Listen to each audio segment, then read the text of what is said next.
Bonjour à tous. Si aujourd'hui je prends la parole, c'est pour analyser la situation avec vous, chefs d'entreprise, et trouver des solutions de terrain. La première analyse qu'on peut faire concerne le prêt garanti par l'État, le fameux PGE.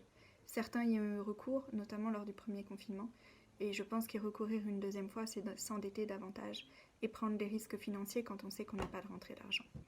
Donc ça n'est pas une solution immédiate. La deuxième question concerne le fonds de solidarité. Évidemment, c'est une solution qui nous est apportée, mais son plafonnement est véritablement une question pour certains d'entre vous, puisqu'il ne répond pas à vos attentes en termes économiques, ce qui est notamment notre cas.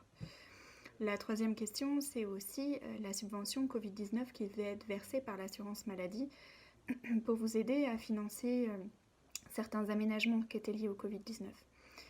Eh bien, nous, on en a fait la demande et on ne l'a jamais eu parce que l'aide avait déjà été versée et que le fonds était épuisé. On a fait un recours gracieux auquel on n'a eu aucune nouvelle.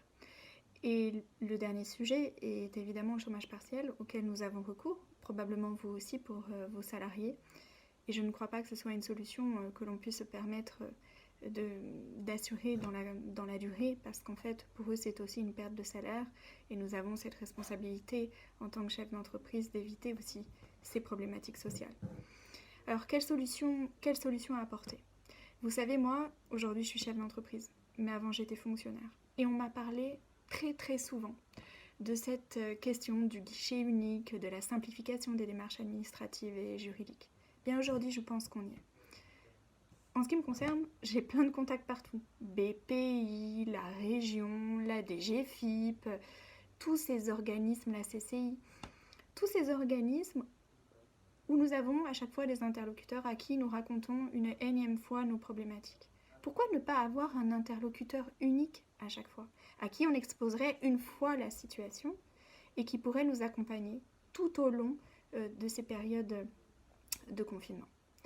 Le deuxième sujet, c'est une aide au cas par cas. Et oui, évidemment, aujourd'hui, on a besoin d'un interlocuteur unique qui puisse analyser avec nous nos besoins financiers et économiques et éviter ces problématiques de plafonnement. Il faut déplafonner.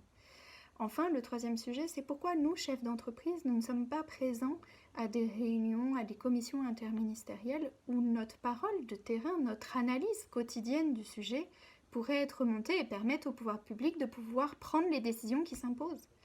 En fait, aujourd'hui, ce qu'il faut, c'est qu'on unisse nos voix, qu'on puisse nous entendre, qu'il y ait de la transversalité qui s'opère. Il faut qu'on soit acteur des solutions de demain.